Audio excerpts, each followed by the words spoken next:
Pronto. Bom dia a todos e a todas. É um prazer estar aqui para essa defesa pública de trabalho de conclusão de curso do graduando Erivaldo Lopes Barbosa.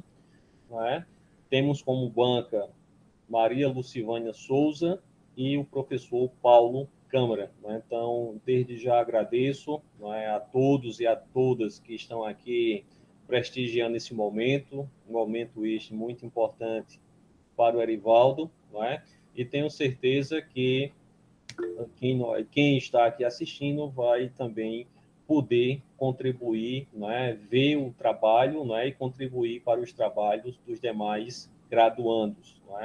Então, o TCC, nós temos como título, um estudo do desempenho de alunos do nono ano do ensino fundamental na resolução de problemas de porcentagem. Então, esse foi o trabalho do graduando Erivaldo.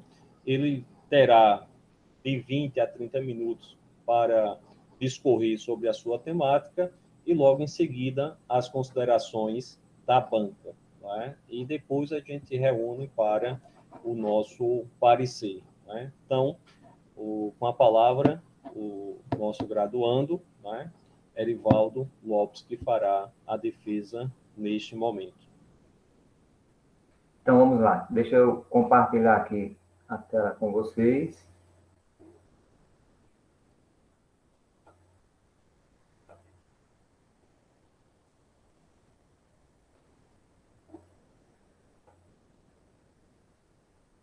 Pronto, todos estão vendo? Sim, ok. Estão me ouvindo? Estamos vendo e ouvindo bem. Então, bom dia a todos e a todas. É com grande alegria que eu dou início à minha apresentação de TCC e esperei muito por esse momento. Bom, o título do nosso trabalho é um estudo do desempenho de alunos do nono ano do ensino fundamental na resolução de problemas de porcentagem. O meu orientador é o professor Edelei José Tavares Barbosa e a minha orientadora é a professora Lucivânia Souza dos Santos. Aí temos o sumário, onde na introdução eu irei fazer um breve resumo sobre a importância da porcentagem no cotidiano. Aí não só no cotidiano, mas também nos vestibulares, Enem, concurso público, como também no mercado de trabalho. Depois nós teremos o referencial teórico, onde eu farei um breve resumo sobre a porcentagem na história da matemática, também a porcentagem nas orientações curriculares oficiais e resolução do problema no ensino de porcentagem. Aí teremos o problema de pesquisa, onde foram trabalhados os problemas contextualizados e descontextualizados de porcentagem, depois os objetivos, o geral e os específicos.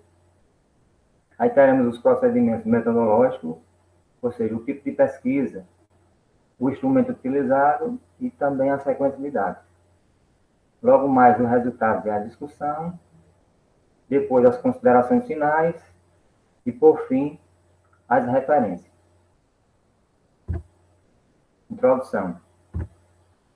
A porcentagem é um assunto muito cobrado em vestibulares, Enem e concurso público.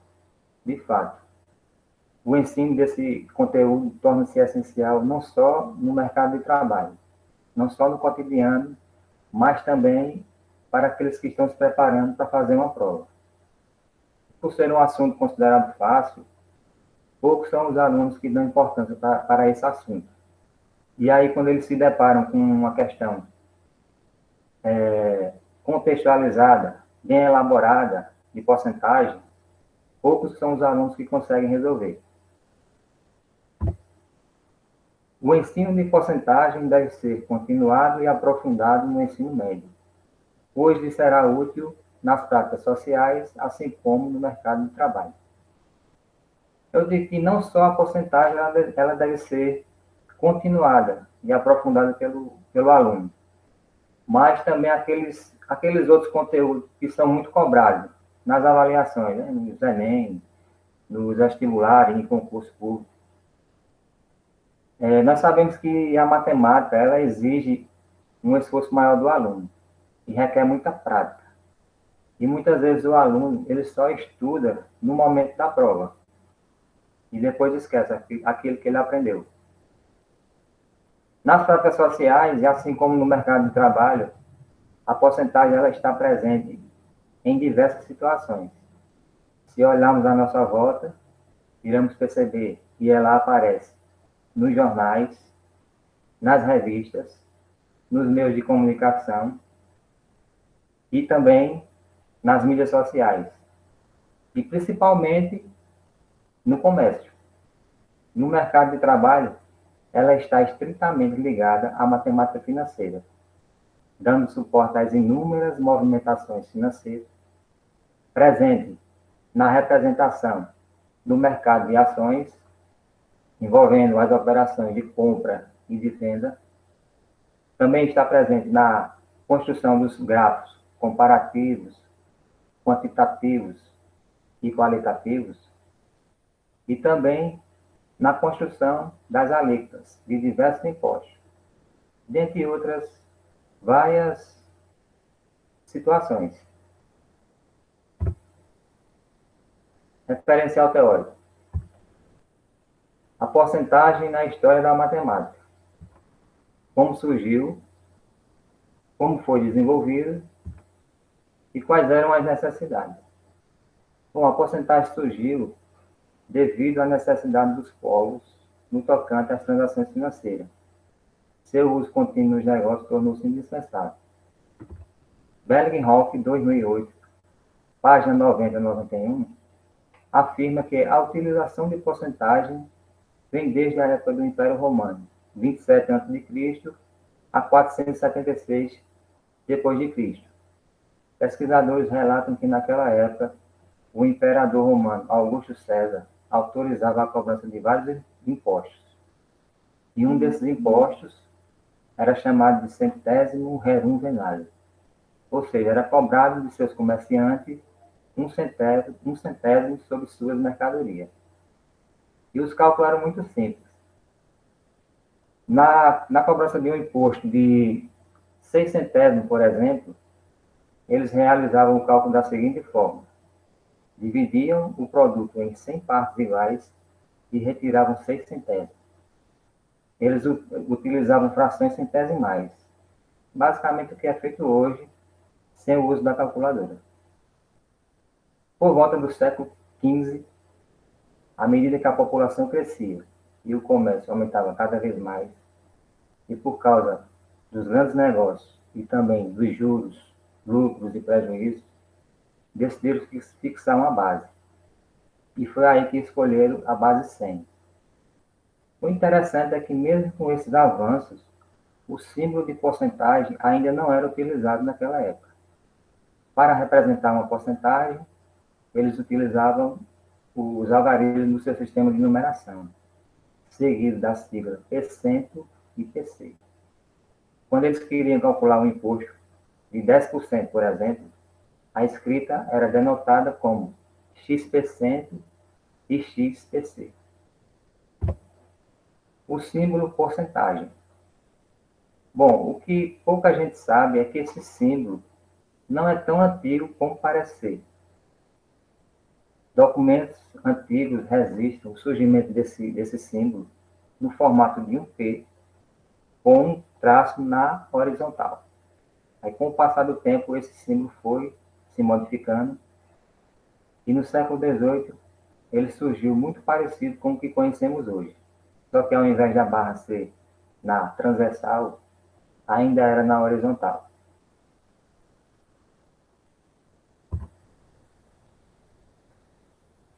A porcentagem nas orientações curriculares oficiais. Bom, quando começamos a analisar as orientações curriculares, percebemos que não existe um bloco exclusivo que aborde os assuntos de porcentagem. O que temos visto é que os assuntos relacionados à porcentagem estão dentro do bloco do terceiro ciclo, números e operações, a partir do sexto ano, que aborda o estudo dos números racionais, nas suas representações fracionária e decimal, onde o aluno aprende o significado parte todo, quociente, razão e operador. Os parâmetros curriculares também enfatizam o uso dos símbolos e da linguagem matemática na representação dos números, no tocante ao ponto de vista histórico e prático. Neste ciclo, espera-se que o aluno já consiga perceber que os números têm várias representações, como eu já falei, fracionária, decimal, frações equivalentes, escritas percentuais e também as notações científicas. A BNCC, que foi aprovada em 2017 para 2018, orienta que os alunos usem diversas estratégias com base na ideia de proporcionalidade, cálculo mental, além de resolver e elaborar problemas.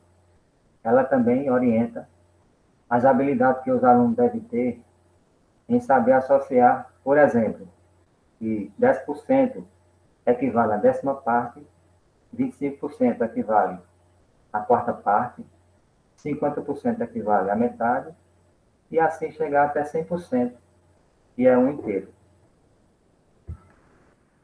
Nos parâmetros curriculares de Pernambuco, PCPE, encontramos orientações para o ensino de porcentagem a partir do sexto ano, onde são discutidas as porcentagens e suas representações. Os parâmetros também enfatizam o uso, assim como os outros, a BNCC e os parâmetros oficiais, enfatiza que o aluno já consiga resolver acréscimos e decréscimos em porcentagem e que também faça uso das tecnologias digitais. Resolução de problema de porcentagem.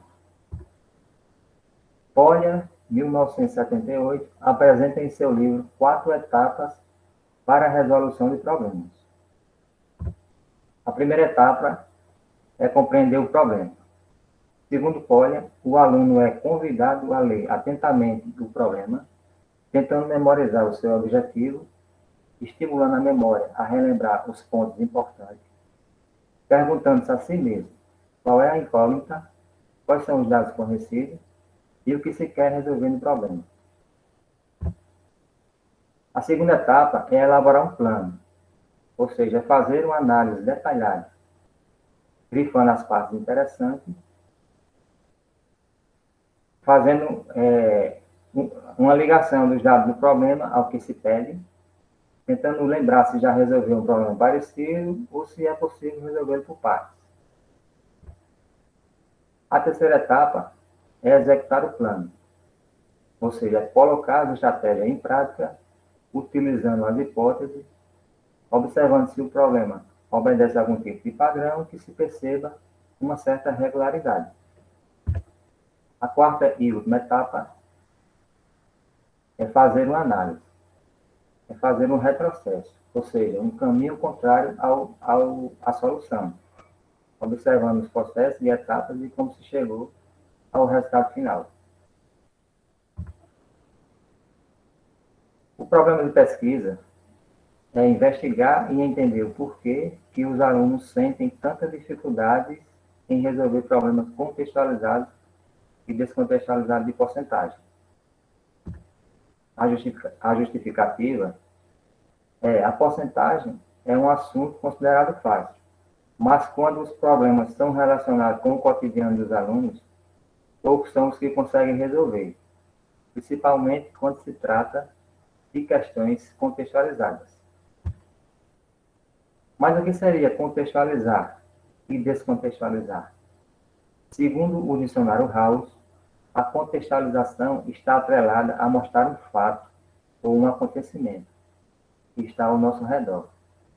Ou seja, é o processo da inter-relação das circunstâncias que acompanham um fato ou um acontecimento. Por outro lado, descontextualizar seria tirar de contexto, não levando em conta aquilo que está sendo analisado. Objetivos. O objetivo geral é investigar o desempenho de estudantes do nono ano do ensino fundamental na resolução de problemas de porcentagem contextualizados e descontextualizados. A ideia é saber se os alunos conseguem resolver problemas descontextualizados e principalmente os contextualizados. Aí teremos agora os objetivos específicos. Investigar as dificuldades dos alunos na interpretação de problemas contextualizados e descontextualizados. A ideia é analisar quais são os fatores que levam esses alunos a terem essas dificuldades.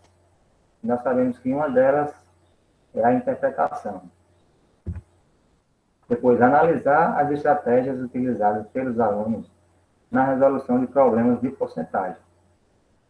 Analisar se os alunos organizaram ou não os dados, se realizaram o algoritmo corretamente, se usaram algumas estratégias. Se usaram alguma estratégia, qual foram essas estratégias utilizadas por eles? Depois, fazer um comparativo das questões descontextualizadas com as contextualizadas, como também as que foram resolvidas com e sem o passo a passo. Procedimentos metodológicos. O tipo de pesquisa tem um caráter qualitativo. O instrumento que utilizamos para a sequência de dados foi o questionário. Escolhemos questões abertas, contextualizadas e descontextualizadas de porcentagem, adaptada de Vasconcelos, 2019. A coleta de dados foi dividida em 3 momentos. No primeiro dia, que foi o primeiro momento, aplicamos as questões descontextualizadas para toda a turma. Já no segundo dia, ou segundo e terceiro momento, dividimos a turma em 2 metades. Para a primeira metade, apresentamos o passo a passo proposto por Polya. Ao entregarmos o questionário, entregamos também um reporte com esses passo a passo propostos por Polya. Explicamos a eles que, seguindo esses passos, pode de alguma forma ajudarem eles a resolverem os problemas corretamente. E já para a outra metade, deixamos que utilizassem as estratégias que eles quisessem, sem tratarmos da resolução. Com isso, podemos traçar um comparativo dos alunos que resolveram as questões seguindo o passo a passo e dos que não seguiram o passo a passo. Na elaboração das perguntas contextualizadas, escolhemos as questões que envolvem aumento, desconto e taxa. A partir daí, investigamos o conhecimento desses alunos sobre esses tópicos. Na resolução, as estratégias utilizadas por eles, como também as principais dificuldades por eles apresentadas. Resultados e discussão. Para nos referirmos aos alunos participantes da pesquisa, iremos utilizar a sigla B1 para o aluno 1, B2 para o aluno 2 e assim por diante.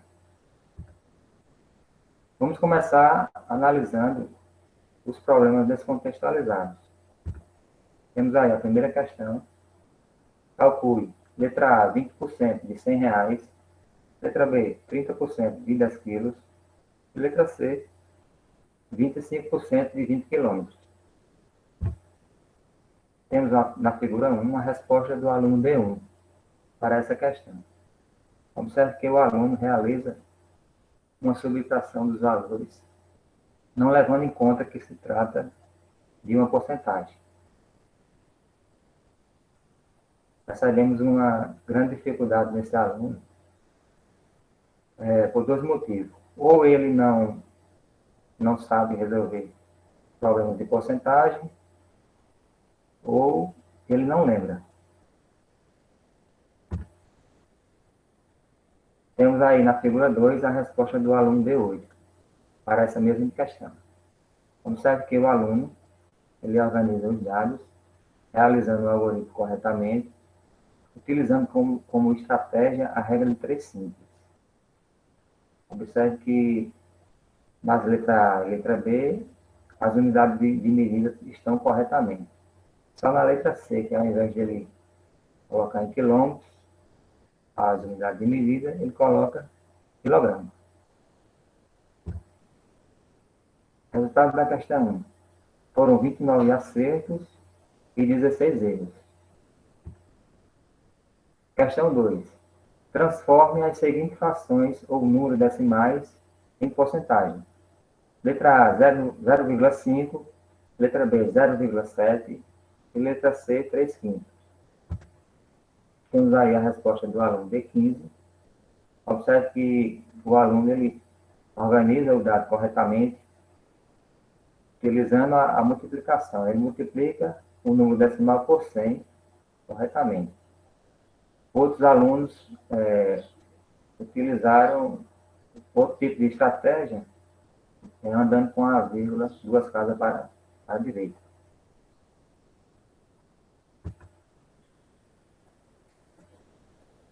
Temos agora a figura 4, a resposta do aluno B10. Observe que esse aluno ele comete um equívoco. Ao invés de ele multiplicar por 100, ele divide no decimal por 100. E ainda a sua resposta está errada. Há quem diga que esse aluno não lembra ou não teve contato com porcentagem.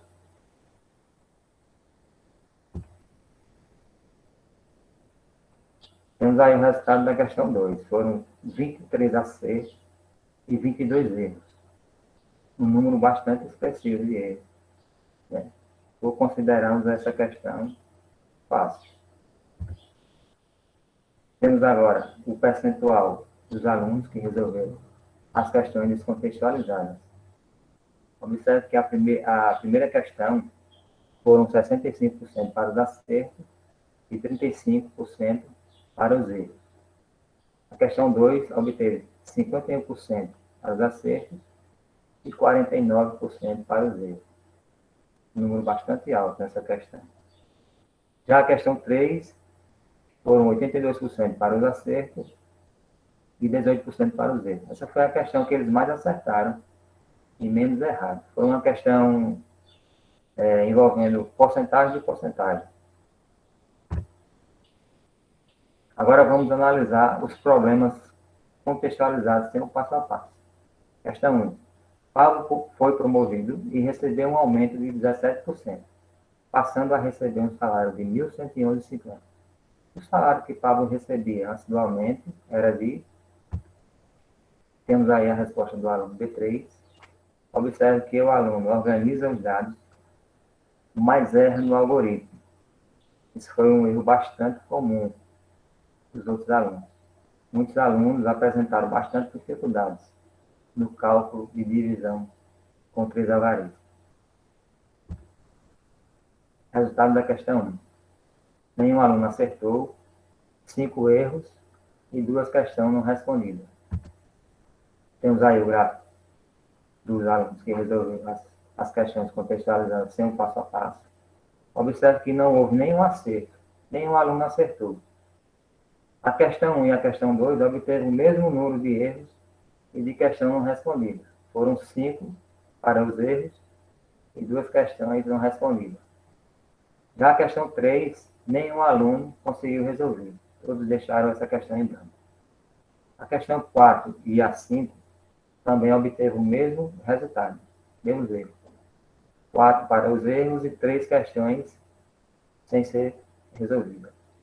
A questão 6 foram 3 erros e 4 questões não respondidas. Agora vamos analisar os problemas contextualizados com o passo a passo. Questão 3. Um comerciante vende... Desculpa. Um comerciante vende um determinado produto de limpeza por R$ 75. No entanto, se o pagamento for feito em dinheiro, será dado um desconto de 15% sobre o preço de venda acima definido. Determine o valor do produto no caso de pagamento à vista. Temos aí a resposta do aluno B8. Observe que ele organiza os dados corretamente, utilizando como estratégia a regra de 3 simples. Possa ser que esse aluno tenha seguido passo a passo proposto por código, pelo fato de ele ter usado essa mesma estratégia em questões anteriores. E também essa essa estratégia foi muito utilizada pelos outros alunos. Temos agora o resultado da questão 3. Foram 2 acertos, 3 erros e 2 questões não respondidas. Questão 5. Uma conta de R$ 200 foi paga com 1 mês de atraso. A taxa de juros cobrada pelo banco foi de 9% ao mês. Qual foi o valor pago? Temos aí a resposta do aluno B14. Observe que ele comete um equívoco. A questão pede para ele calcular o valor em reais, né? E ele dá como resposta em porcentagem. Esse foi um erro bastante recorrido entre os outros alunos. Resultado da questão 5. Nenhum acerto, 3 erros e 4 questões não foram respondidas. Temos agora o gráfico dos alunos que resolveram as questões contextualizadas com o passo a passo. Observe que a primeira questão houve um acerto e 6 erros. A questão 2, nenhum acerto, 4 erros e 3 questões não respondidas. Na questão 3 foram 2 acertos, 3 erros e 2 questões não respondidas. A questão 4 não houve nenhum acerto, 5 erros e 2 questões não respondidas. A questão 5 e 6 obteve o mesmo número de erros e de questão não respondida. 3 para os erros e 4 para as questões deixadas em branco. Comparativo. Temos aí o primeiro quadro, os alunos que resolveram as questões sem o passo a passo, questões contextualizadas. E no segundo quadro, os alunos que resolveram com o passo a passo. Observe que os que não seguiram o passo a passo não acertaram nenhuma questão, foram 21 erros e 21 questões não respondidas, no total. Já os alunos que resolveram com o passo a passo foram 3 acertos, ou seja, 3 alunos acertaram 2 questões. Foram 24 erros e 15 questões não respondidas. Observe que a questão 3, os alunos que não seguiram o passo a passo não conseguiram resolver essa questão. Já os alunos que seguiram o passo a passo, 2 alunos acertaram, 3 erraram e 2 questões não foram respondidas. Observamos que para os erros foram 50% e para as questões não respondidas, 50%. Ou seja, eles só resolveram metade do total, né? Metade das questões. Já os alunos que seguiram o passo a passo resolveram 6 questões a mais. Erraram mais, mas eles resolveram mais questões do que os alunos que não seguiram o passo a passo. O percentual dos que seguiram o passo a passo foram 57 para os erros, 36 para as questões não respondidas e 7% para os acertos. Já os alunos que resolveram as questões descontextualizadas, eles obtiveram 89 para os acertos e 46 para os erros. Mesmo não deixando nenhuma questão em branco, eles ainda conseguem resolver as questões descontextualizadas. O percentual desses alunos foi 66% para os acertos e 34% para os erros. Considerações finais. Observamos que a maioria dos alunos apresentaram bastante dificuldade no cálculo de porcentagem. Tanto os alunos que resolveram com o passo a passo e sem o passo a passo, as dificuldades são as mesmas. Eles não conseguem realizar o algoritmo corretamente. Já os alunos que resolveram as questões descontextualizadas, apesar de não ter deixado nenhuma questão em branco, esperávamos um desempenho melhor desses alunos. Esperávamos um desempenho melhor dos alunos, principalmente nas questões descontextualizadas. Pelo fato de ter sido abordado questões simples, principalmente a segunda questão, que foi tratado para transformar um número decimal em porcentagem, uma fração em porcentagem, para que esses alunos conseguisse resolver sem muitas dificuldades. Mas o total de erro foi muito, muito alto. Os alunos apresentaram dificuldade nas questões de aumento, desconto e taxa, por não conseguirem usar o algoritmo corretamente. Com relação à questão de aumento e desconto, eles não sabiam utilizar o algoritmo corretamente. Eles não sabiam quando se tratava de um aumento e quando se tratava de um desconto. Alguns deles apresentaram bastante dificuldades no cálculo de divisão de três algarismos. E as dificuldades deles aumentaram ainda mais quando eles foram resolver as questões envolvendo taxas de juros. Eles não conseguiam associar taxa de juros à porcentagem. Nos problemas contextualizados com e sem o passo a passo, observamos dificuldades na interpretação e no algoritmo. Tanto os que resolveram com o passo a passo como sem o passo a passo, as dificuldades são as mesmas. Eles apresentam dificuldades no algoritmo e na interpretação. Os alunos que resolveram as questões contextualizadas com o passo a passo obtiveram uma leve vantagem, se comparado aos que não utilizaram o passo a passo. Concluímos que o contato com o conteúdo matemático deve ser contínuo. É aquilo que eu falei. Muitas vezes o aluno ele só estuda no momento da prova e depois esquece. Então é importantíssimo que o aluno que almeja entrar em uma universidade, que pretende fazer concursos, ele tenha sempre o contato com conteúdos matemáticos. Temos aí as referências e meu muito obrigado. Ok, agradecemos, Arivaldo, né, pela apresentação do trabalho, né? Acredito que ficou bem claro o que foi o início, o meio e fim do trabalho, não é? Temos também, não é, que os nossos examinadores não são externos, são internos, né? O professor Paulo, né, que está fazendo uma chuva lá em Recife, não é? Entendemos as dificuldades, né, mas queremos ele aqui e também sabemos dos alunos, né, que também querem isso. Né? E Lucivânia, né, é egressa do nosso curso, né, então uma parceira, co-orientadora, né, que realmente chega aí imbuída desse trabalho com o Erivaldo, né, que também é da casa. Né? Então esperamos em breve, né, que ela esteja aqui trabalhando conosco na universidade aqui de Caruaru, né? Tá aí na sua graduação, né? Nas suas pós-graduações da vida, né? Foi, né?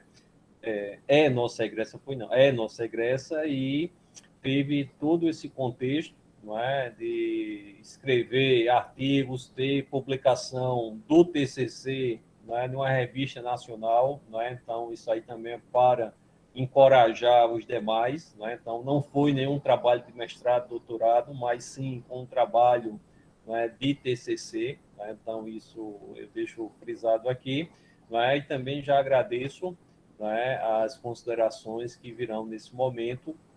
Vou começar com o Paulo, né, o professor Paulo Câmara, e depois, né, a Lucivânia, que também esteve muito presente nesse trabalho ativamente. Né? Então, vou abrir a palavra para Paulo, e depois a gente vai ter 2 minutos, aí eu, Paulo e Lucivânia vamos ter uma videochamada rapidinho para a gente fechar a nota, e a gente volta para a sala para publicar a nota, tá certo? E ler a beleza.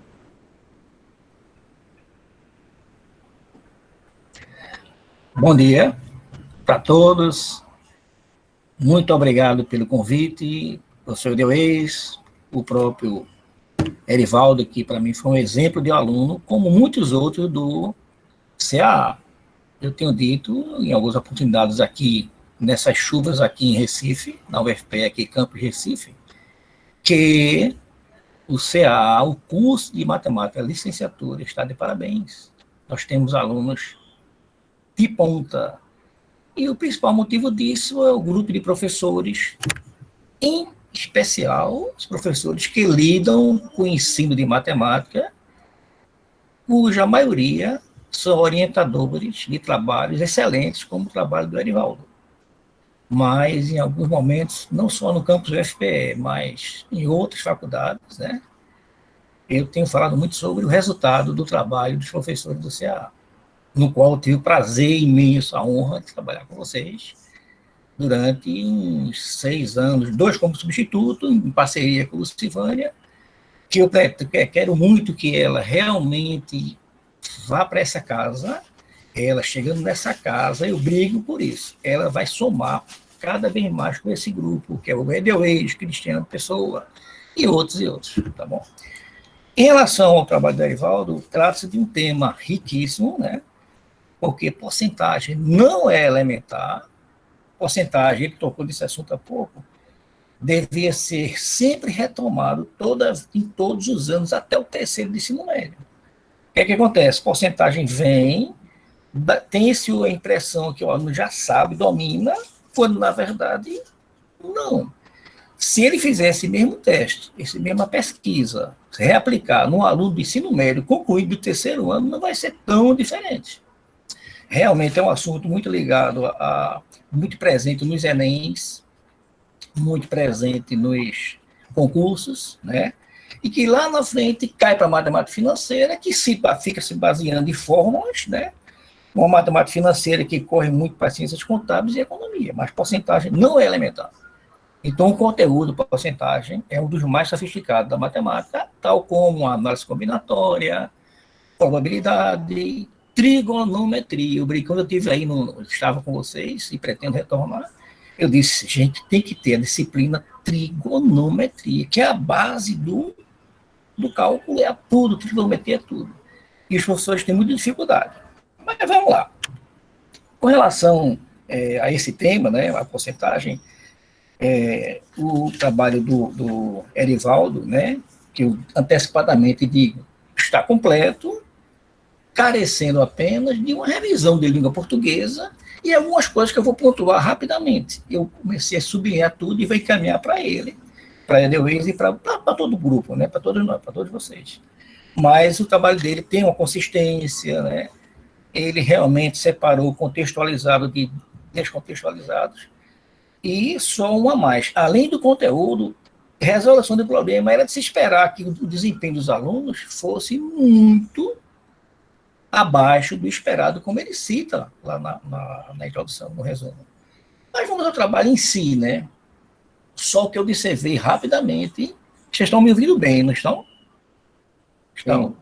Aí, veja, o resumo, né, está completo, porque o resumo tem que conter, né, o porquê da pesquisa, praticamente a base teórica, um pouquinho, uma pinceladazinha e um pouco da metodologia e, no final, o resultado. O resumo, eu sempre digo, ela é a cara, é o retrato de um futuro leitor, dizendo, eu quero ler esse trabalho, porque o resumo tem coisas bem interessantes.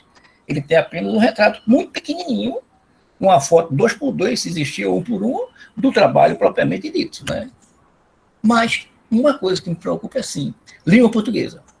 Tem que ter, eu sei que não é fácil escrever, não é. Muita gente, não, porque eu gosto de matemática, então não sou muito bom em língua portuguesa. Hoje, mas não. Você tem que ser bom em tudo, como estudante e como professor, para dizer a um aluno que, durante o prova de matemática, quando ele escreveu uma palavra, ele escreveu a palavra errada. Você tem que sublinhar e dizer, você está errado aqui. Vamos consertar. A gente tem que sair reparando os alunos desde cedo. Isso é um conceito que eu dou muito aos meus alunos, futuros professores, né? Agora, veja, ele, em algum momento, aqui no resumo, ele usa a expressão, utilizamos para a sequência didática. Ele não fez, você não teve uma sequência didática. Utilizamos no instrumento de pesquisa, que foram questões, né? Porque a sequência didática é se você tivesse elaborado um pré-teste, aplicado uma sequência didática de passos de ensino de porcentagem e depois tivesse reaplicado o pré-teste, com chamando de pós-teste, com pequenas modificações ou não, aí assim, aí se chama de sequência didática. Então, falar sequência didática, em minha opinião, não está caindo bem com... Mas é natural o que acontece. Na hora que falta a palavra, a gente tem que escrever bem, bota para quebrar. Mas o resumo está bem, eu sublinhei apenas como é que chama? Aquilo que eu acho que é algum erro de língua portuguesa e essa questão da sequência didática, tá bom? Vamos rápido, eu vou tentar ser rápido. Em relação a quadros, como é que chama? A introdução. Aí uma coisa que me preocupa um pouco é que você fala bem, quando você entra na primeira página da introdução, você fala, segundo Smole Diniz, aí você faz a citação no lugar certo, lá embaixo. Só que depois, mais na frente, não só, tá certo, na parte da introdução, mas na base teórica propriamente dita, essas citações, ela fica junto com, você emenda, segundo Paulo Câmara, aí você já bota a citação agarrado, começando com letra maiúscula, sem nem sequer dar uma pontuação e nem destacar. Bem, eu não sou muito bom em ABNT, certo? Eu sou professor de sala de aula, sempre costumo dizer muito assim, gente, eu sou professor de campo, eu não sou pesquisador, eu não tenho um artigo publicado, tenho com o Marcelo Câmara, lá no início, que é doutor, mas eu não tenho um artigo publicado, eu sou muito de sala de aula, que foi para mim o berço de tudo que eu sei até hoje, porque eu aprendi muito com meus alunos, tá? Uma aplicação, aí na universidade com vocês e outros, ok? Mas vamos embora. O que eu vi mais? Tudo que eu observei, eu saí destacando, não comentei ainda não. Por exemplo, aqui, ó, na página, deixa eu ver aqui em cima, 14, aí você escreve assim, segundo Polya, no segundo parágrafo, 1978, vírgula, aí você já bota aspas, para resolver problema é uma atividade, Eu não sei se mudou essa estrutura, eu já disse, eu não sou de professor pesquisador. Se pode fazer isso, eu não sei. Aí Lucivânia ainda complementa, até para mim serve, né? Eu vou tentar um dia fazer um artigo e publicar alguma coisa. Eu sou de livros, vocês sabem bem, né? Eu adoro o livro didático, né? Inclusive temos agora, aproveitando espaço para propaganda, temos um livro que foi entregue ao MEC do ensino médio, chamado Coleção Prisma. Espero que me deixem passar lá. Mas vamos lá. Tal. Você, às vezes, você comete assim, a palavra matemática mesmo, eu acho que ela devia sempre se vestir de letra maiúscula no início dela, dependendo do texto, né? Letra maiúscula. A matemática, né? Ciência, a matemática, a ciência propriamente dita, ou a matemática didática, tá ok? Mas o que eu tenho observado é muito isso. Aí você, na página 15, repete a coisa. Segundo Vasconcelos, aí você emenda a citação.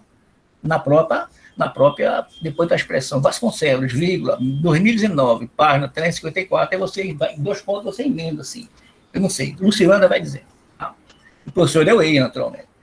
Aí vamos lá, o que é que eu vi mais? Sequência didática, realmente. Depois você faz citações bonitas, né? Bem interessante, no lugarzinho certo, página tal. Sim, e a questão sempre do verbo. Você começou muito bem com o tempo do verbo. Por exemplo, na página, eu não sou muito de detalhar não, eu prefiro mandar para a pessoa. Na página 17, você, lá no terceiro parágrafo, você bota assim, diante do contexto apresentado, nossa pesquisa tem como objetivo geral, ou teve, eu não sei, tá certo? Aqui não está tão complicado, não.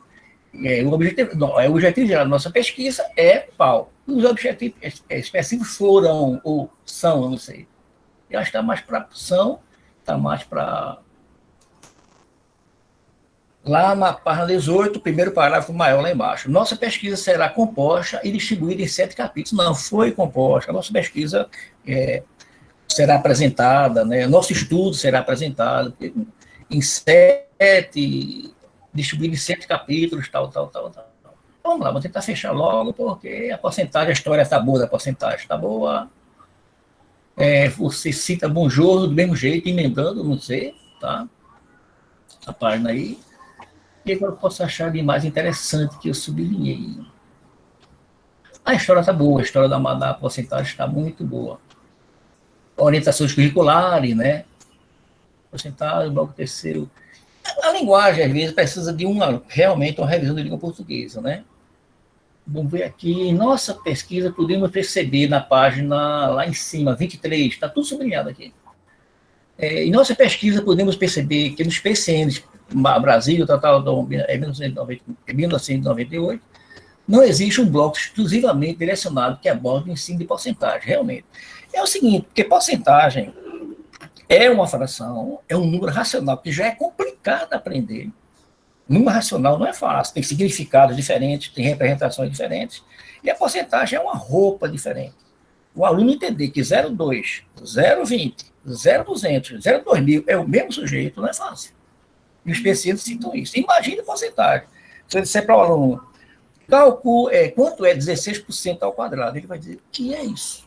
E na cabeça dele, 16% tem que ser de um valor financeiro, de um valor em dinheiro, de um valor de número de habitantes, mas não é verdade isso.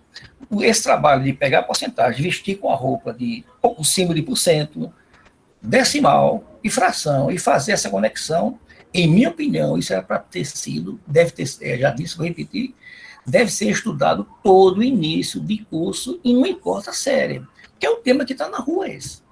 E realmente, eu elaboro muito questões de concurso, e quando eu quero quebrar a turma, eu boto questões de porcentagem. Ou seja, mesmo que seja uma questão a nível de geometria espacial, eu peço a resposta em percentual, ou em número decimal.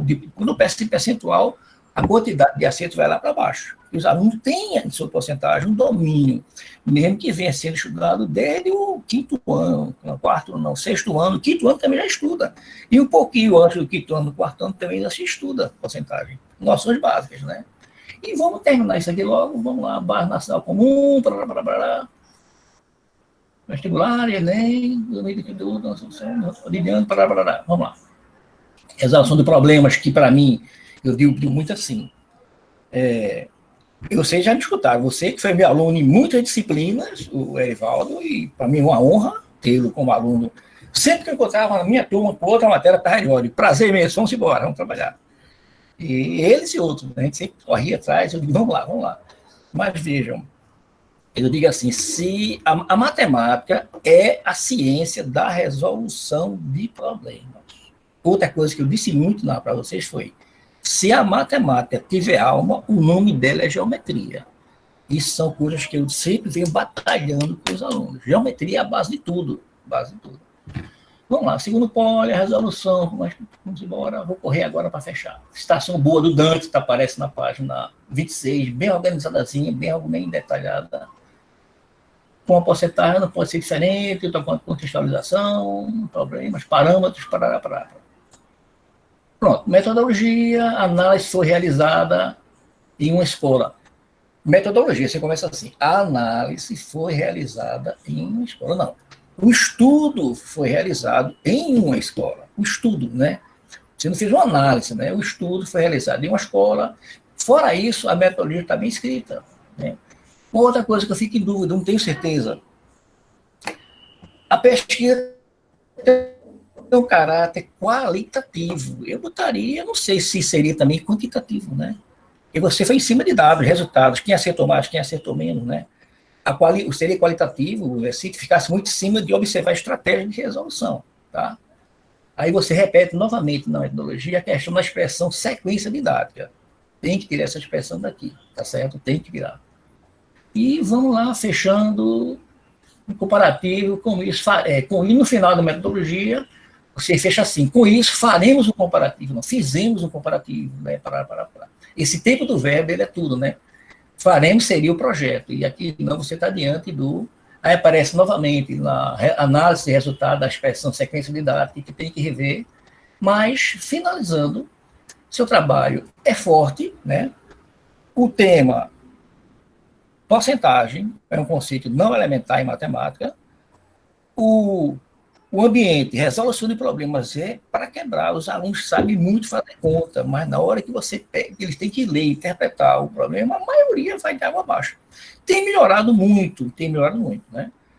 Porque eu disse, olha, o professor de matemática tem que saber língua portuguesa, tem que escrever bem, assim, pegar a prova, como eu acabei de dizer, e marcar o que o aluno escreveu. Eu fiz isso desde o início, de jeito, não pode escrever assim, não.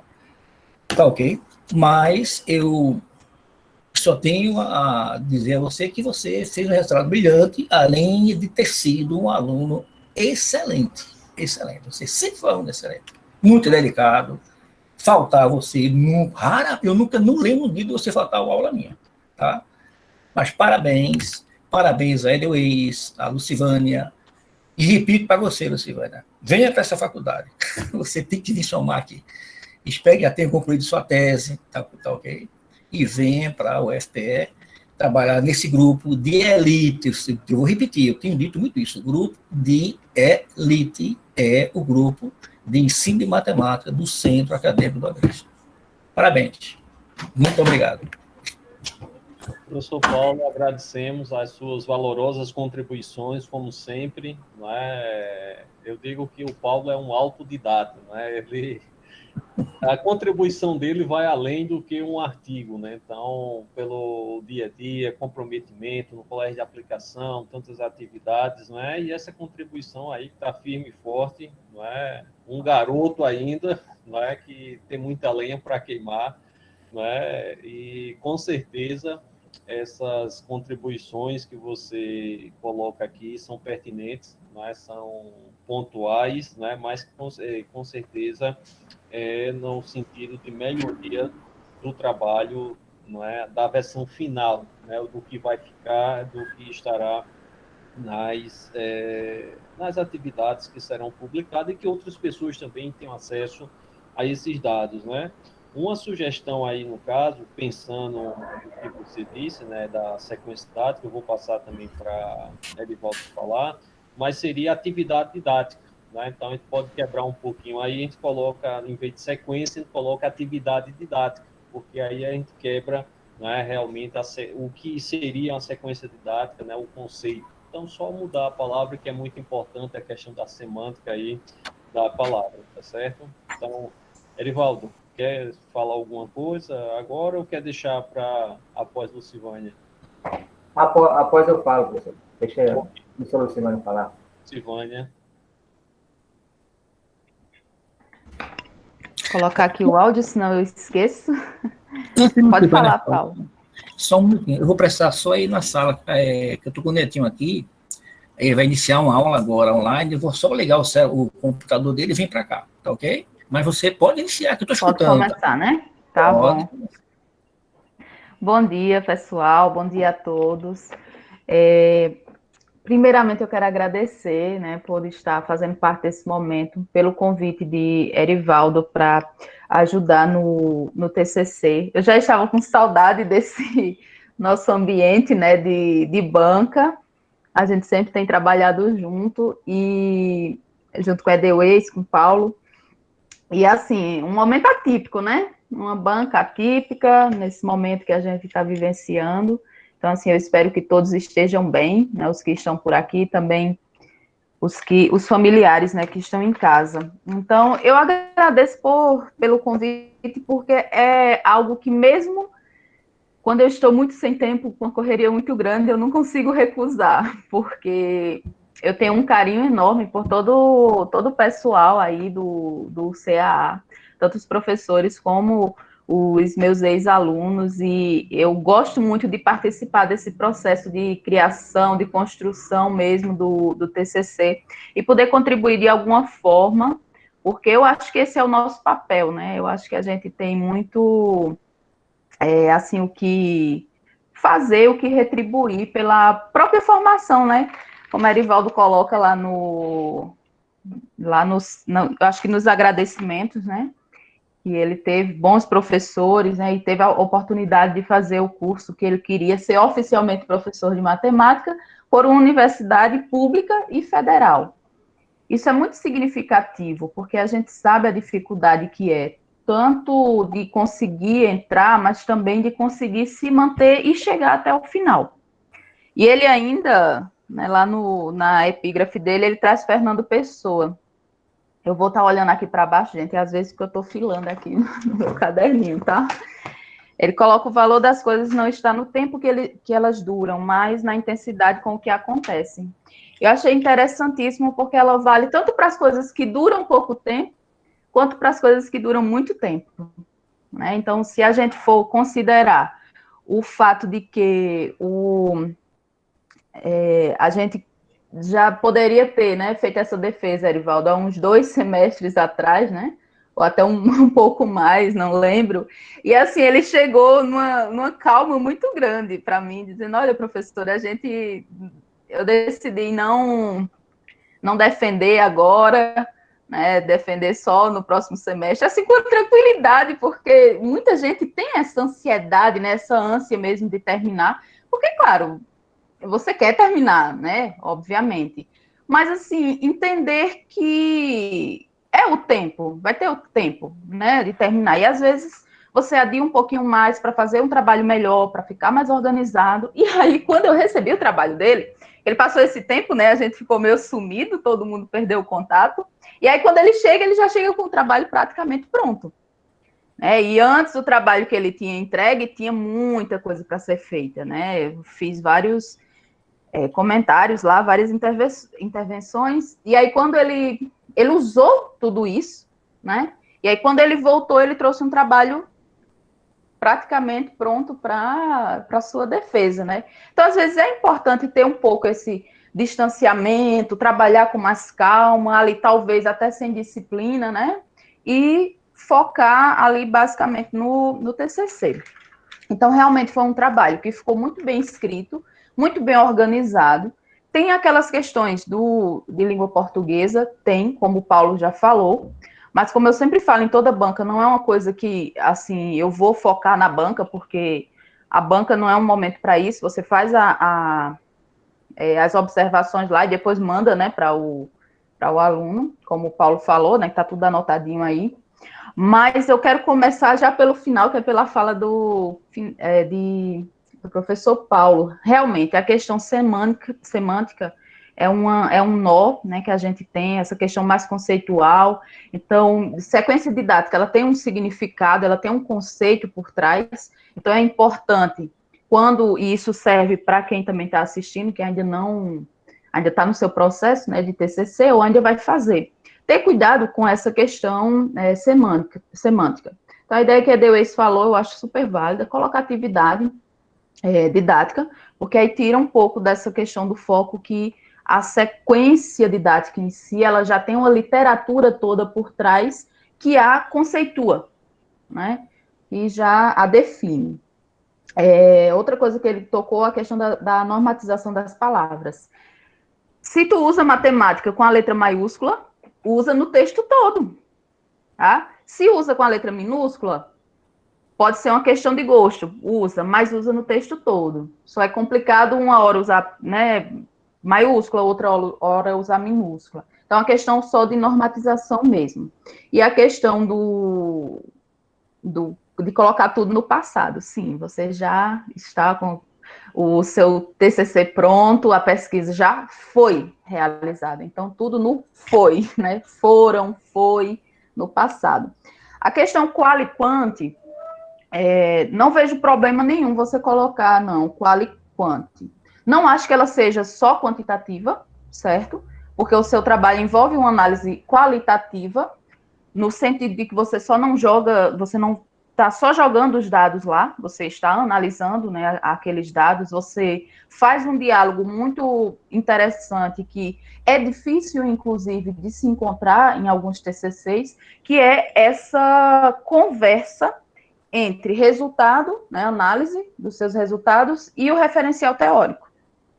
Então, Deuez e Paulo, que lerão o trabalho, sabem do que eu estou falando. Você chega lá, apresenta o resultado, mas você sempre está trazendo, esse erro aqui, tal autor diz isso aqui. Isso é importantíssimo você trazer esse diálogo, essa conversa com o referencial teórico. Porque é o referencial teórico que te dá, né, essa base para se analisar os resultados.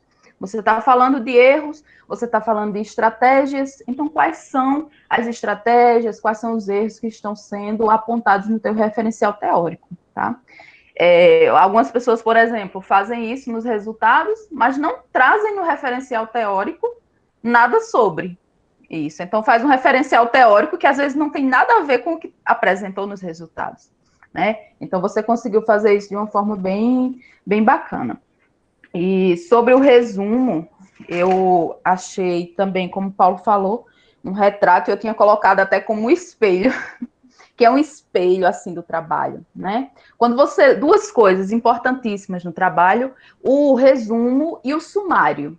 E muito bacana que você trouxe o seu sumário também na apresentação aqui para a gente. Isso ajuda quem está assistindo e quem até não leu o teu trabalho a se nortear sobre o que você trouxe e o que você vai apresentar. No resumo, você trouxe metodologia, né? Trouxe um pouco da teoria e ficou muito bom. Só que eu senti falta de você explicar lá no finzinho o resultado comparativo, né, que você encontrou. Porque você coloca lá no resumo, no final, você coloca assim, ó. A análise dos resultados mostrou que os alunos demonstraram bastantes dificuldades na resolução das questões, deixando muitas questões em branco. E nas questões descontextualizadas, embora não tenha deixado, né, nenhuma questão sem responder, a quantidade de erros foi maior. Só que aí é interessante você citar como você fez, muito bem feito lá nos resultados, né, nas suas considerações finais, essa comparação. Quem usou o passo a passo e quem não usou? Houve alguma diferença aí? Você explicitou isso muito bem nos resultados, mas aqui no resumo já é interessante trazer isso, tá? Para já ficar claro para quem lê esse resumo.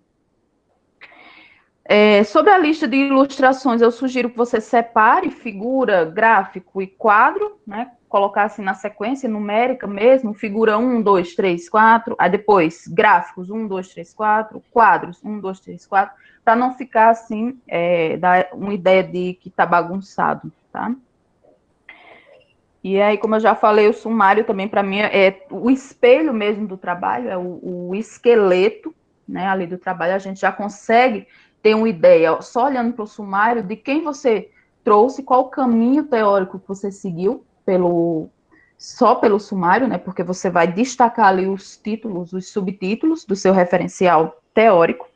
Então, ficou bem organizado, né, você trouxe a porcentagem na história da matemática, não é qualquer porcentagem, é a porcentagem na história da matemática, e isso é importantíssimo, porque a matemática, ela não surgiu, ela não apareceu assim do nada, um passe de mágica. Tem toda uma história por trás, uma construção de um conhecimento, né, desde muito tempo. Então, eu sempre trago, quem já foi meu aluno e co-orientando de TCC, sabe que eu sempre cobro isso, traz a história. Porque a gente não está saindo do nada, a gente não está partindo do agora, né, do 2019, do 2020. A gente tem toda uma história por trás. E outra questão importantíssima que eu sempre falo, traz as orientações curriculares. Porque a gente está falando sobre educação básica. Quando a gente está falando sobre educação básica, a gente está seguindo um currículo, né, que é institucionalizado, digamos assim. Então, nós temos diversas orientações curriculares. Então, de que adianta eu fazer um TCC lindo, maravilhoso, sobre um conteúdo da educação básica, mas eu não sei o que é que as orientações curriculares pedem, orientam, para que seja ensinado, né? Naquela determinada etapa da educação. Então, isso é importantíssimo. E aí você trouxe, né, os PCNs, trouxe a BNCC e trouxe também os parâmetros curriculares de Pernambuco. Uma coisa que eu também achei interessantíssimo, que geralmente eu nem cobro tanto assim, né, que o pessoal coloque. E aí você trouxe, eu achei interessante, porque de fato você está fazendo a sua pesquisa em Pernambuco. Né? Então, o que é que esses parâmetros curriculares do Estado estão trazendo, né, ali? E a BNCC, que é o que está em voga, né? Mesmo se a gente não concordar, né, expressivamente ali com tudo que é colocado, a forma como é colocado, né, uma vez que é um documento que tem sido alvo de muitas críticas, mas é o que está em voga. Então, o professor está lá na sala de aula e ele vai ter que, inevitavelmente, utilizar as orientações que estão colocadas lá, tá bom? Então, achei interessante você ter trazido, basicamente, essas três orientações. E trouxe também a resolução de problemas no ensino da porcentagem. Interessantíssimo, porque a gente já está há mais de 40 anos, né, com essa publicação do Polia sobre resolução de problemas, e até hoje não é utilizada. Não é utilizada enquanto metodologia, enquanto estratégia mesmo, né, de ensino da matemática. E eu fiquei me questionando, depois da tua apresentação, né, que você mostrou o quê? Que houve uma leve mudança. Eu esqueci de perguntar, Edeuez, o tempo de fala. Tranquilo, pode. Porque eu falo demais. Qualquer coisa tu me atrapalha. Aí tu me diz que está acabando o tempo. Essa questão da resolução de problemas, né? E aí eu fiquei pensando no final da tua apresentação, né, que você mostrou uma diferença ali, uma leve diferença entre quem usou e quem não usou, né, a resolução, o passo a passo da resolução de problemas. E assim, eu acho que muita gente deve ter se perguntado, então, será que vale a pena utilizar a resolução de problemas, né? Afinal de contas, foi uma diferença, né, ali muito pequena, né, em relação a quem fez e quem não fez. Mas eu acho que não é essa a questão. Eu acho que não é isso que deve ser questionado. Eu acho que o que deve ser questionado, afinal, é por que a gente ainda tem um ensino de matemática, né, que é tão engessado, que é tão ainda tradicional. A gente pode dizer, então, que os nossos alunos eles não estão preparados, digamos assim, para utilizar uma estratégia, uma metodologia como a resolução de problemas. Porque, desde o início, você tinha colocado assim, que esperava um desempenho melhor dos alunos. Eu tenho minhas dúvidas se é uma afirmação que você deve trazer, assim, tão veemente, porque parece uma coisa muito subjetiva sua, né? E geralmente em pesquisa a gente não espera, a gente não deve colocar muita expectativa no que a gente vai encontrar ou não. A não ser que você coloque isso como hipótese. Né? Nós temos como hipótese que os alunos terão um desempenho melhor, né, nas descontextualizadas. Mas assim, não colocaria tão pessoal, tão subjetivo. Mas será que os nossos alunos eles estão preparados, né, para conseguir resolver um problema contextualizado ou usar mesmo a resolução de problemas, né, que é uma coisa, como o Paulo diz, sofisticada.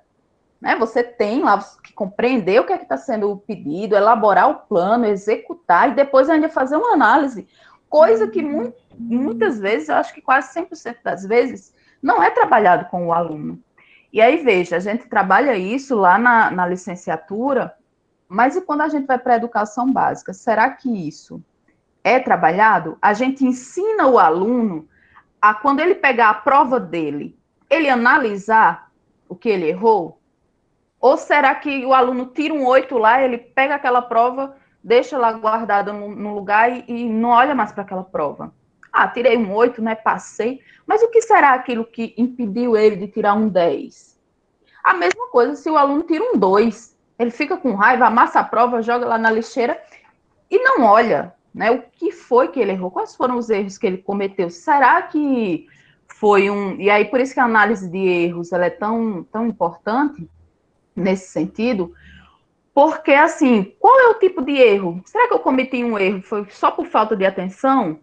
Opa, se eu notei isso, na próxima prova eu vou ter mais atenção para não cometer esse erro, né? Às vezes foi um erro só de sinal, fez o cálculo todo correto, ali no final esqueceu um erro. E aí o professor também, que não tem muito conhecimento da avaliação, da aprendizagem formativa e da análise de erros, ele pode dar um 0 lá, ó, naquela questão, anular, mesmo o aluno tendo feito todo o cálculo correto e só errando alguma coisinha ali no final. Tá errado? Tá. Mas quer dizer, todo o processo que ele levou de construção daquela resposta não é válido? Para você considerar só, né, o final ali, a resposta final? Então, são algumas reflexões que a gente vai lendo o teu trabalho e vai se colocando, né, fazendo essa reflexão. Porque a gente tem você levou uma estratégia super bacana para a sala de aula, lá, né? E parece que não teve uma diferença tão grande. Mas não necessariamente por conta da estratégia, muito mais por conta da forma como o aluno ele já é incentivado, né? Ele já é imbuído ali a aprender. Uma forma mais direta, né? Mais seca. E quando eu falo que é uma coisa muito pessoal, muito subjetiva, quando você diz eu esperava que tivesse um desempenho melhor, por que eu digo que é subjetiva? Porque eu, por exemplo, achei que foi um desempenho muito bom em relação às descontextualizadas. Eu achei que eles teriam um desempenho até pior.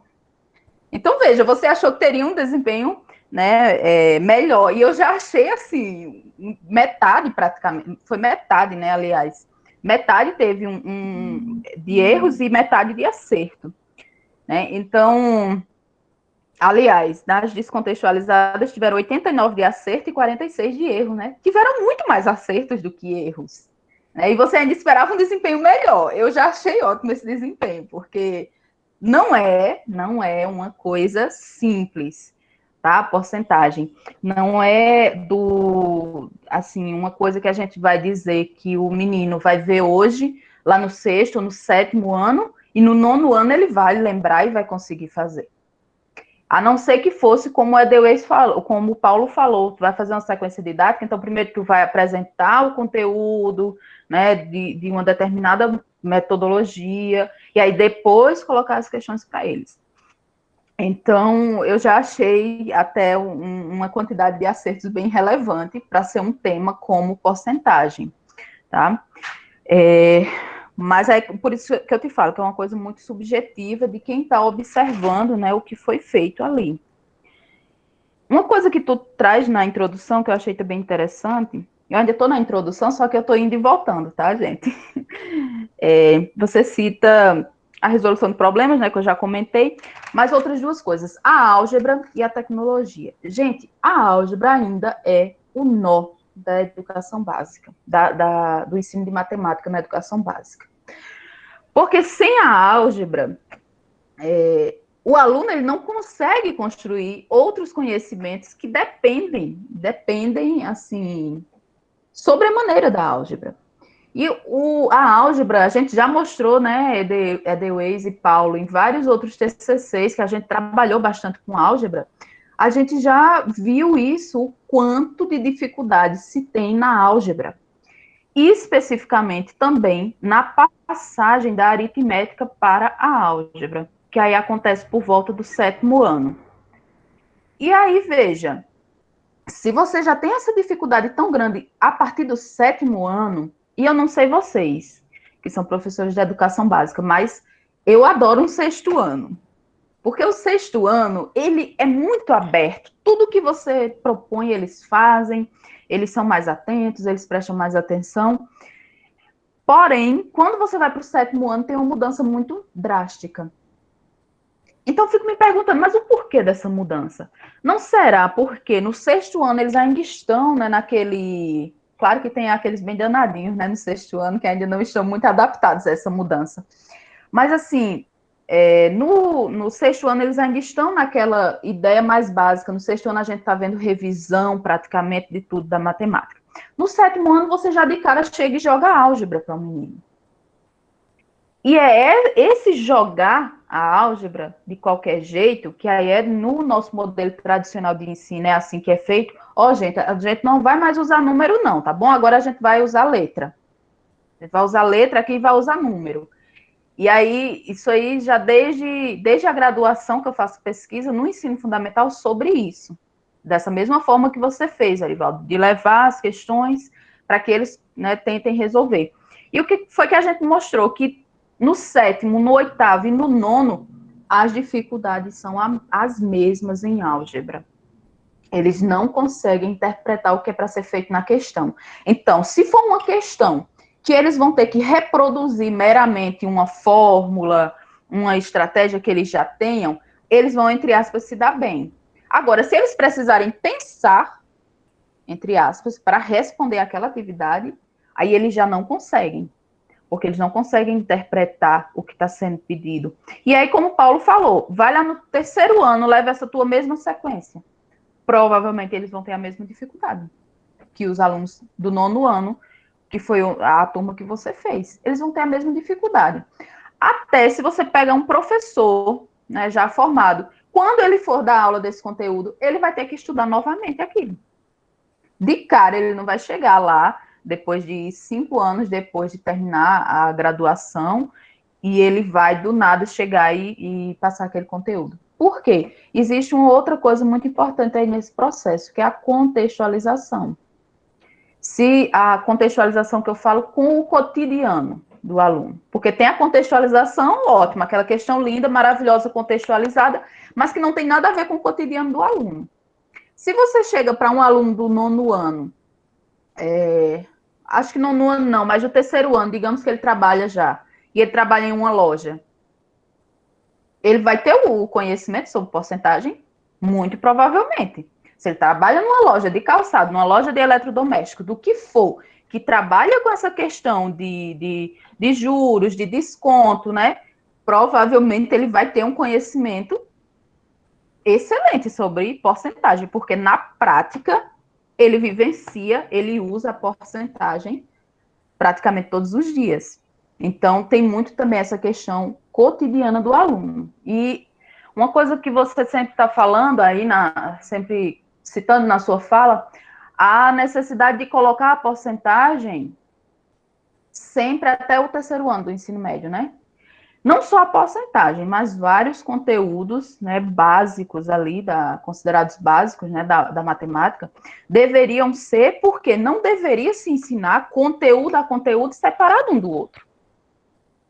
Porque aí você acaba como se estivesse compartimentando, né, ali a matemática, e o aluno estudou aqui porcentagem. Ano que vem ele não vai estudar porcentagem, ele vai estudar outra coisa lá. E aí ele já esquece porcentagem, porque agora ele vai estudar outra coisa. E não tem que ser assim. Naquela outra coisa nova, você tem que trazer aquela outra coisa antiga. Entre aspas, né? Antiga. Por quê? São aqueles saberes que o aluno já tem. São aqueles conhecimentos que ele já construiu e que vai facilitar muito mais ele entender o novo conteúdo se você parte de um conteúdo que já é conhecido, né, do aluno. Até lá na avaliação da aprendizagem tem um termozinho, que eu esqueci agora, mas tem um termozinho para isso, que é você retornar, você começar sempre a sua aula de matemática retornando um conteúdo anterior. Tá bom? Então, já adiantando bastante, eu não tenho nem o que comentar do teu referencial teórico, como o Paulo já falou, para não ser repetitiva, né? Ficou muito bom. Mesmo, você trouxe a história muito bem trabalhado. Todos os 3 capítulos, né, ficaram muito bem trabalhados, tanto da história, das orientações, e sobre a resolução de problemas. Passando para a metodologia, que ele também já comentou, né, e já deu algumas dicas, também ficou bem organizado, só... Deixa eu ver aqui o que foi que eu anotei. Faltou uma coisa, falar que ele falou, né, da ABNT. E assim, Paulo, não tem muito problema, não. Como ele fez, se ele colocou os 2 pontos lá na citação, segundo fulano de tal, 2 pontos, e já colocar entre aspas, né? Ali a citação não tem problema. As normas estão ok. E aí tinha muitos problemas ali com aquelas citações, mas aí eu fui organizando tudo, né? Coloquei lá umas dicas para ele, e ele já organizou tudo lá, ficou dentro das normas. Porque a gente, às vezes, quando é a primeira vez que a gente vê, a gente acha estranho, porque são normas bem, assim, diferentes, né, de uma citação para outra, a gente acaba criando um hábito de usar sempre as mesmas normas. Então, tem alguns tipos de citações que ele usou lá que eu, por exemplo, não uso. Então, é só uma questão mesmo de prática mesmo, da forma de usar, né, as citações. Achei bem interessante que nas respostas que você conseguiu, pelo menos as que você mostrou aí, né, muitos usaram regra de 3. E é o que eu te falo, o aluno ele já tem algumas regras, alguns métodos de resolução, algumas estratégicas já prontas. Então, regra de 3, praticamente dá para você resolver um monte de coisa de vários conteúdos. Então, você vai lá, você está falando de distância, você está falando de massa, você está falando de dinheiro, seja o que for, em algum lugarzinho ali vai dar para usar a regra de 3. Então, é a estratégia mais lógica e rápida que ele consegue acessar naquele momento para resolver, né? Então, é uma coisa que já está muito assim dele. Então, existe essa dificuldade de fazer esse caminho mais longo da resolução de problemas, porque é um caminho mais longo. É o caminho que vai, provavelmente, te levar ao acerto? Vai. Só que ele é muito mais longo. Então, imagina numa prova que o menino, ele pensa, nossa, mas aqui eu tenho pouco tempo. Eu vou fazer o que aqui? Eu vou usar todo esse passo a passo aqui, eu vou elaborar um plano, eu vou, né, analisar tudo, ou eu vou responder aqui de cara com o que eu já tenho aqui na minha mente pronto. Então, pode ser também uma das questões para eles optarem por estratégias já prontas. A resolução de problemas, eu acho interessante, é o livro do James Stewart, de Cálculo 1, que geralmente é base, né, nos nossos cursos de licenciatura, em qualquer licenciatura, né, ele é uma das bases. Já antes de começar o conteúdo especificamente de cálculo, eu não sei se vocês já notaram, ele traz um capítulo específico sobre resolução de problemas. Um capítulo, não, eu acho que é tipo um anexo. Mas ele traz várias páginas lá falando sobre a resolução de problemas, explicando como se fazer, com exemplos. Então, vejam, um livro base para um curso superior. Não, vários. E ele traz a resolução de problemas de uma forma bem ampla e ele indica muito a utilização. E aí eu fico imaginando, se a gente utilizasse, né, nas nossas disciplinas de cálculo, o quanto seria interessante, porque, querendo ou não, você tem um tempo maior na graduação, nessas disciplinas, para se dedicar. Claro que também tem que mudar um pouco a visão do professor, né? Você vai passar uma lista com 100 questões, né, para o aluno vai ser um pouco complicado, mas é uma forma de você sempre chegar assim a uma questão mais correta possível. Se você compreende o que está sendo pedido, elabora o plano, executa o plano, você pode errar. Mas quando você faz uma análise, muito provavelmente você vai encontrar o erro. Você vai saber que errou em algum local e aí você vai poder, né, voltar e ver o que é que foi, o que errou ali e corrigir. Tá bom? Então, é um passo a passo essencial, independente de ser na etapa da educação básica ou na superior. Ok? Então, eu acho que é isso. Já falei demais. Falei bastante coisa, mas assim, eu queria ressaltar que está um trabalho muito bom, muito bem escrito. Ver essas questõezinhas do português, realmente, a gente não basta, né, tá só na sala de aula ou tá dando aula, tem que também saber do português. E se tiver alguma dificuldade no português, muita gente por aí faz a revisão, né, trabalha com revisão, então é uma coisa que vale a pena, porque é um trabalho que vai ser publicado, né, entre aspas, aí na biblioteca da comunidade acadêmica, então vai ficar disponível. Então é muito importante que você faça essa revisão do português, tá bom? Se não tiver como, pede alguém aí para fazer, procure os amigos da área, né, de português, para dar aquela ajuda, porque é importante isso. Uma coisa que o Edelweiss falou sobre as publicações, quem está ouvindo, né? Inclusive, Edelweiss, eu estava notando aqui que cada vez mais aparecem menos ex-alunos meus por aí. Pouquíssima gente aqui assistindo que eu conheço, eu acho que foi meu aluno. Só Esmeralda, talvez, eu não sei se são as mesmas pessoas pelo nome, mas eu acho que Esmeralda, Eunice, Sivonaldo estava por aí, não sei se é o mesmo Sivonaldo. Adelson, meu querido, um abraço. E cada vez, né, a gente vê o quanto tempo está passando, né? Quanto tempo faz que estávamos lá, e assim, hoje nós temos vários alunos novos aí. Então, para vocês que estão chegando agora, para os que eu já conheço, que talvez já me ouviram falar isso, eu quero ressaltar o que o Edelweiss falou. claro, gente, todo mundo tem os seus planos de vida, né, depois da faculdade. Às vezes uns saem da área da educação. Mas quem pretende ficar na área de educação, quem pretende fazer especialização, mestrado, doutorado, o que sejam, trabalhem essa questão das publicações. Nós temos trabalhos TCCs defendidos muito bons, Edelweis e Paulo, muito bons e que não foram publicados. Porque assim, e a gente no pé, né, Edelweis? A gente no pé incentivando, mas assim, o pessoal que às vezes saiu da área e não tem mesmo interesse, não tem aquele gás de fazer, né, de publicar. E isso é muito importante vocês terem essa publicação visando o futuro mesmo acadêmico de vocês. Então, novamente, Erivaldo, parabéns. Parabéns pelo trabalho, não só pelo trabalho, mas também pela dedicação.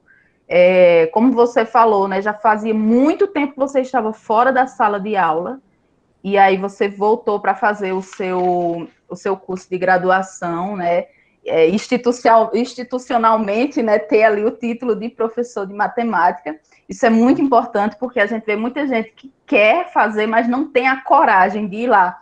Ai, mas faz muito tempo que eu saí do ensino médio. Não importa, gente. 20 anos, 30 anos, 40 anos, 5, não importa. O que importa é que você volte. Dificuldade vai ter se você saiu do ensino médio ontem ou se você saiu há 20 anos. Quem faz um curso de matemática em uma universidade como a Universidade Federal de Pernambuco sabe a dificuldade, sempre vai ter dificuldade. Então, assim, eu achei muito, muito legal que você tenha feito o curso, tenha concluído até assim, na tranquilidade ali no final, sem se apressar, com o cuidado de fazer um trabalho muito bem feito, porque tem gente que às vezes quer terminar e para terminar faz qualquer coisa, né, de qualquer jeito, e não é o caso do seu trabalho. Tem algumas coisas que podem ser melhoradas, mas no geral tá um trabalho assim muito bom mesmo, tá bom? Então eu passo a palavra para a Edelweis, né, para saber os próximos passos. Ok, nós agradecemos, né, a Lucivânia, mais uma vez a Paula, a todos que estão aqui, né, foi muito interessante, muito bom essa etapa. O que eu posso também dizer, né, que eu já disse algumas coisas, é essa paciência do Erivaldo, né, porque ele realmente se empenhou, trabalhou, não é? Olha, vamos mais um pouquinho, não é? Vamos esperar para outubro, porque setembro estava bem cheio, muitas reuniões, inclusive até deixei, está acontecendo uma que eu cobrei muito que tivesse, está acontecendo agora, né? Mas, assim, é muito bom esse momento, essa interação, essas parcerias que nós fizemos, não é? Entre outros trabalhos, e desse trabalho também, não é? Então, isso é muito bom em ver, não é, que bons trabalhos de TCC, não apenas defender porque vai perder o prazo, vai ser jubilado, né, mas de uma forma que realmente teve essa maturação, essa maturidade do Erivaldo nesse trabalho, não é? Então foi muito bom, não é? E esperamos, não é, que essa não seja um até mais, né? Ufa, terminei, vou embora partir para a minha vida, né? Então isso é muito bom que a gente continue estudando, né? Não precisa, para ser um pesquisador, não precisa estar dentro da universidade, né? Então, a pesquisa se faz no cotidiano também. O professor ele pode pesquisar, né, nos trabalhos, nos contratos da vida que muitos terão, né? Então, isso é muito bom para que a gente possa organizar e fazer toda essa atividade. Não é? Então, anotamos, está gravado também, não é? Mas tem algumas coisas que nós vamos modificar, não é? Para essa versão final, e com certeza foram grandes contribuições, não é? Que ouvimos aqui, e nós só temos a agradecer. Bom, o procedimento agora vai ser o seguinte: eu, Lucivânia e Paulo, nós vamos deixar fechado aqui nossas câmeras, né, e microfones. Vamos para o nosso grupo, eu vou fazer uma chamadinha e 30 segundos a gente volta aqui com o parecer, né, com a nota e a leitura da ata de defesa, tá certo? Então, eu espero que não saiam da sala, pode ficar aqui e a gente sai da sala, né? O procedimento novo, né? Então, nesse momento, estamos aqui, tá certo? 2 minutinhos, 30 segundos e a gente volta. Prometemos. Então, Paulo, vamos lá, eu vou fazer a videochamada no grupo e a gente fica lá. Pode fechar a câmera, o microfone está fechado e discute lá na sala.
Pessoal, prontos? Escutam, Erivaldo? Está aí na... Vamos lá.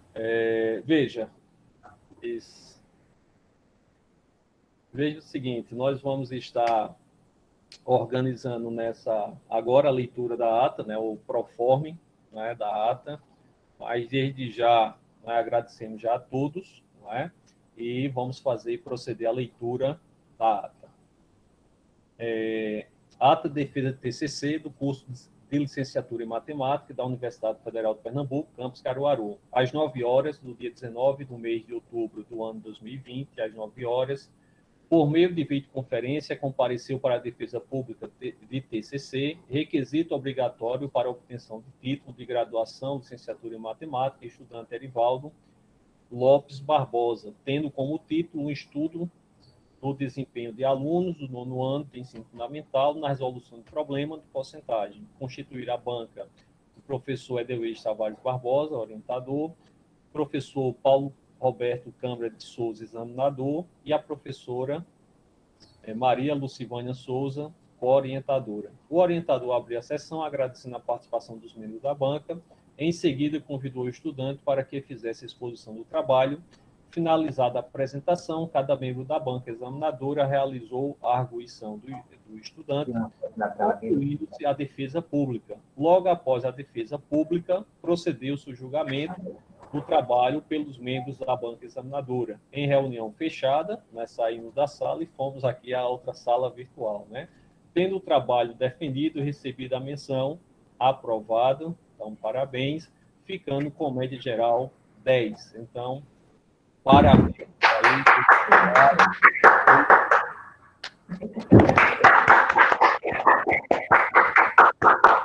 Parabéns novamente, Erivaldo. Obrigado. Então, agora é sua vez de falar, né, mais uma vez, e aí você vai poder fazer as suas considerações finais. Quero agradecer primeiramente a Deus por ter chegado até aqui. Quero agradecer a todos vocês que comporam a banca, ao professor Edelweiss, que foi o meu orientador. Agradeço também à professora Lucivânia pela paciência que ela teve, agradeço pelas dicas de correções. E foi show de bola. Professor Paulo Câmara, agradeço também por sua presença. Admiro muito o professor, como também os demais, professora Lucivânia, muito inteligente. Professor Edelweiss, o nosso contador de história. Né? E o professor Paulo Câmara dispensa comentário. É um ótimo professor, um excelente professor, assim como a professora Lucivânia e o professor Edelweiss também. Né? E eu paguei umas nove cadeiras com o professor Paulo. E eu costumava dizer aos meus colegas lá no CA, eu dizia assim, se o professor Paulo colocar uma cadeira de balé, eu me matriculo. De tão espetacular que são suas aulas. Muito boa mesmo. Gostei demais. Obrigado. Né? Assim, Lucivânia também, muito inteligente. Pena que eu só paguei uma cadeira com ela, mas é show de bola. Também, então demais. Excelente. Obrigado pelo aprendizado, né? Obrigado por compartilhar conhecimento com vocês. E eu só tenho a agradecer. Então, parabéns mais uma vez, né, pela essa sua superação, né, nós sabemos um pouco mais da sua história, né, e mantenha essa unidade, né, trabalhando muito, né, porque o sucesso ele demora um pouco, né, mas tem objetivos traçados, a gente vai conseguir avançar, né, e persistir desses sonhos, né, e você é um exemplo disso aí, né, que conseguiu, né, finalizar, porque não é fácil, a gente estava discutindo também ali um pouco, não é? E cada indivíduo tem sua história, não é? Histórias para contar. E essa história, você acrescenta mais algumas linhas, não é? E esperamos aí, né, que em breve você esteja terminando, não é, concluindo, não é, que tenhamos a colação de grau não seja virtual, né? Porque esse calor humano, o bom é ter esse momento, né? Então, chegar aí, conhecer os familiares, né? Das pessoas que estão. Então, isso é que é muito bom, não é? Mas, assim, parabéns, não é? Mais uma vez, não é? Curta esse momento, não é? E logo, logo, vamos deixar passar isso aí, já está cobrando, e eu sei que você vai dar esse retorno para nós, não é? E entregar essa versão final, né? Vai ter o parecer do que a gente colocou aqui, né? E você vai ter 30 dias para fazer essas considerações, né? No caso, organizar o teu texto para a gente proceder com a versão na biblioteca, né? Então, você já pode também ver, tem os procedimentos, tem prazo, né? Mas entrar num prazo muito bom, né, disso aí, em termos de entregar na biblioteca a versão final e cumprir todos aqueles pré-requisitos burocráticos, não é, e necessários para entrar nessa linha da colação de grau, tá certo? Então, grande abraço a todos, não é? Eu sou Paulo, quer falar mais uma vez? Queria comentar o seguinte, né? Dar parabéns mais uma vez para o Erivaldo, né? Um abraço para todos os meus ex-alunos daí, espero encontrá-los cada vez mais alto, em degraus mais altos da academia. E você, Erivaldo, que esteve um pouco longe, um pouquinho distante da academia, que retornou e está saindo do primeiro tempo de maneira tão elegante, continue. Você tem um mestrado muito bom em ciências, ensino de matemática e ciências, é do Batec, não pare nunca mais, tá bom? Fica um grande abraço, e para mim foi uma honra ter sido ser professor de novas disciplinas. E se eu botar uma turma de balé, você vai ser o primeiro aluno. Um abraço para todos. Eu também quero mandar um abraço para todos vocês, alunos, ex-alunos aí. Edeuez e Paulo, é sempre um prazer participar com vocês de qualquer coisa. Paulo sempre dá uma aula a gente, e ele diz que não é pesquisador, mas é também, porque pesquisa não é só fazer artigo. Ele escreve, né? Exatamente. E cada palestra, a primeira palestra que eu assisti, eu já fiquei maravilhada, a primeira palestra do Paulo, e a gente não era colega ainda de profissão, né, isso foi na minha defesa do TCC, né, que foi quando eu conheci, e depois a gente se tornou colegas ali, e assim, é sempre uma aula maravilhosa quando a gente está com o Paulo, né? Então, assim, eu me considero aluna também, nunca fui aluna dele em nenhuma disciplina, mas eu acho que tem aqueles professores que são professores de vida mesmo, né? Não somente ali de sala de aula, que acaba ensinando a gente, se passar 5 minutos conversando com você, ele já te ensina alguma coisa, e Paulo me ensinou muito, né, mesmo sem ter sido meu professor efetivamente. E Edeuez também, que já foi meu professor, né? Sempre ensinando. Então, um abraço para todos vocês. É uma honra estar aqui com vocês. E Edeuez, o que precisar, estou à disposição. E agora em casa, assistência ao neto, sentado aqui, mando a outra. Um beijo para ele, viu, Paulo? Está lá na sala, escutando aqui um pouquinho dele. Grande abraço para vocês. Ok, então um abração, tudo de bom para vocês. Erivaldo, forte abraço, sucesso. Um abraço. Parabéns, não é? Mais uma vez. Curta esse dia e a partir de amanhã voltaremos. Trabalho. Tá certo? Tchau. Tchau. Tchau.